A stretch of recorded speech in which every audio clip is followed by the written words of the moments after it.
Welcome. I am going to spend the next 2 or 3 minutes talking to you about a yoga philosophy piece of wisdom called the Guna theory. The Gunas flow out of a philosophy system that is ancient called Samkhya.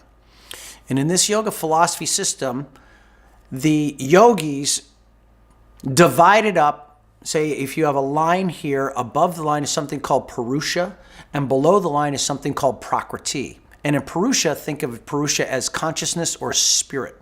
It's never been destroyed. It's never been invented. It is just is. It's there. Below the line is Prakriti, material nature. Everything you see around you is material nature. It is nature itself. The yoga philosophy sees yoga as either in equilibrium or moving away from equilibrium. So everything's trying to balance each other out. The Guna theory has to do with Prakriti, which is material nature. So in Prakriti, everything is of three things.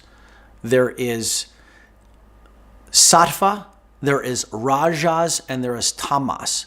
So think of three circles, sattva, rajas, and tamas, and these three circles interlock. Sattva is harmonious. It is equanimity, which is a big word in yoga. It is everything that is operating in balance. Rajas is a passion. It's fire. It is compulsive behaviors. It is spastic. It is lots of activities. And tamas would be heavy, would be gravity, would be a rock. It would be somebody who's feeling blue and can't get up off the couch. Our job in yoga is to bring these three things into balance. So as I'm teaching a class of yoga, I can tell sometimes I'll come in and there's lots of energy, lots of chatter going on. That would be a lot of rajas going on. Other times I teach an 8 p.m. class. People work all day. They come in and I get into that classroom and there's a heavy feeling. There's no energy, and that's a tamas. There's too much of that. And so we're looking to bring all of these forces into one harmonious balance. And we do this by practicing yoga, by having correct diet, by correcting our behaviors.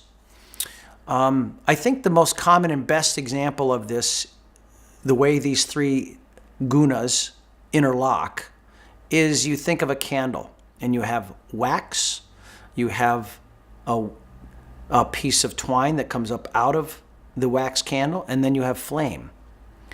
And when the candle wick is too long and you light it, then you have too much rajas, which is flames, and smoke, which is also rajas.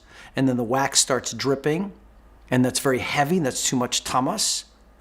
But when you have the wick, the wax, and the flame and everything in balance, then you have sattva. Because these three things are in perfect harmony and they're working. And that is the Guna theory that derives out of Samkhya.